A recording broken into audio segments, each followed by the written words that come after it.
Hello friends, அஸ்ஸலாமு அலைக்கும். Welcome to as Tamil. நான் உங்கள் சாய்ராஷிக். இன்றைக்கி நம்ம சேனலில் ரொம்ப சளி பிரச்சனை இருக்கிறவங்க, தலை பாரமாக இருக்கிறவங்க, சைனஸ் பிரச்சனை இருக்கிறவங்க, அடுக்கு தும்மல் வரவங்களுக்கு ஒரு சூப்பரான ரெசிபி பார்க்க போகிறோம்.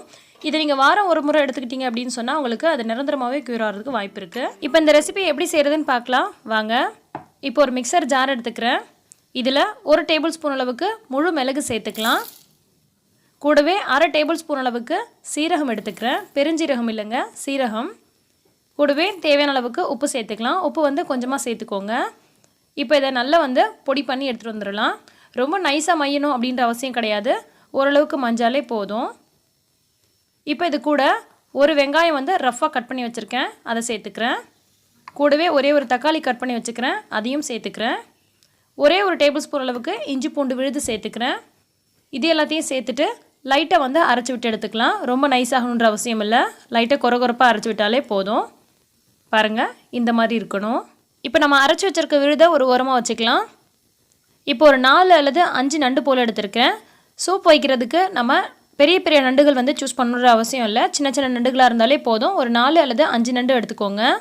சின்னதாக இருக்குதுன்னு சொன்னால் 4-5 போதும். ஒரு வேளை பெருசாக எடுக்கிறீங்கன்னு சொன்னால் 2 நண்டு இருந்துச்சுனாலே போதும். இதோட கால்கள்லாம் பார்த்திங்கன்னா மொத்தமாக இருக்கும். இதை லைட்டாக உரக்கல்ல வச்சு இடித்து விட்டு எடுத்துக்கோங்க. இந்த மாதிரி செய்கிறனால அதோட சத்து முழுசாக நமக்கு அந்த சூப்பில் இறங்கும்.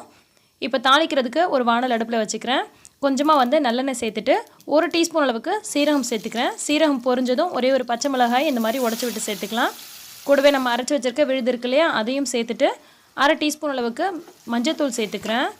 இந்த விழுதை நல்லெண்ணெயில் 1 நிமிஷம் போல் வதக்கிக்கலாம். இஞ்சி பூண்டு விழுது சேர்த்துருக்கனால மிதமான தீயில வச்சு 1 நிமிஷம் வரைக்கும் நல்லா இந்த மாதிரி நல்லா கிளறி விட்டு வதக்கிக்கோங்க. இப்போ ஒரு 1 நிமிஷம் போல் ஆயிடுச்சு. இது கூட கொஞ்சமாக புதினா, கொஞ்சமாக மல்லித்தழை சேர்த்துக்கலாம். இதையும் சேர்த்துட்டு லைட்டாக கலந்து விட்டுக்கோங்க.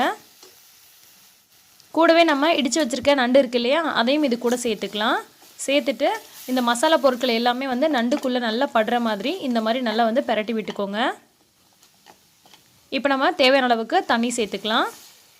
தண்ணிக்கு பெருசாக அளவெல்லாம் கிடையாதுங்க. நண்டு நல்லா மூழ்கிற மாதிரி தண்ணி சேர்த்துக்கோங்க. உங்களுக்கு சூப்பு கொஞ்சம் தண்ணியாக வேணும்னா கொஞ்சம் எக்ஸ்ட்ராவாக கூட தண்ணி ஆட் பண்ணிக்கலாம். இல்லது ரொம்ப தண்ணியாக வேண்டாம் அப்படின்னா தண்ணி கொஞ்சம் கம்மி பண்ணிக்கலாம். ஆனால் நண்டு மூழ்கிற அளவுக்கு தண்ணி இருக்கணும். இப்போது தேவையான அளவுக்கு உப்பு சேர்த்துக்கோங்க. ஆல்ரெடி நான் உப்பு சேர்த்துருக்கேன், ஸோ பத்தாதனால கொஞ்சமாக சேர்த்துருக்கேன். இப்போ ஒரு மூடி போட்டு ஒரு 10 நிமிஷம் போல் நல்லா கொதிக்க விடலாம். நண்டு பார்த்திங்கன்னா கரெக்டாக 10 நிமிஷத்தில் ரொம்ப சூப்பராக வெந்து வந்திருக்கும். 10லேருந்து 12 நிமிஷம் தாங்க வேகிறதுக்கு. அதுக்கு மேலே நீங்கள் கொதிக்க வைக்க வேண்டிய அவசியம் இல்லை. 10 நிமிஷத்துக்கு அப்புறமா லிட்டை ஓப்பன் பண்ணி ஒரு முறை இந்த மாதிரி நல்லா கலந்து விட்டுருங்க. இது பார்த்திங்கன்னா 1 டேபிள் ஸ்பூன் அளவுக்கு கார்ன்ஃப்ளவரில் 2 டேபிள் ஸ்பூன் அளவுக்கு தண்ணி ஆட் பண்ணி கரைச்சி வச்சுருக்கேன். அதை இதுக்குள்ளே ஊற்றிட்டு ஒரு முறை கலந்து விட்டுட்டு ஜஸ்ட் ஒரு 4-5 கொதி வந்ததுக்கப்புறமா நம்ம ஸ்டவ் ஆஃப் பண்ணிட வேண்டியதான்.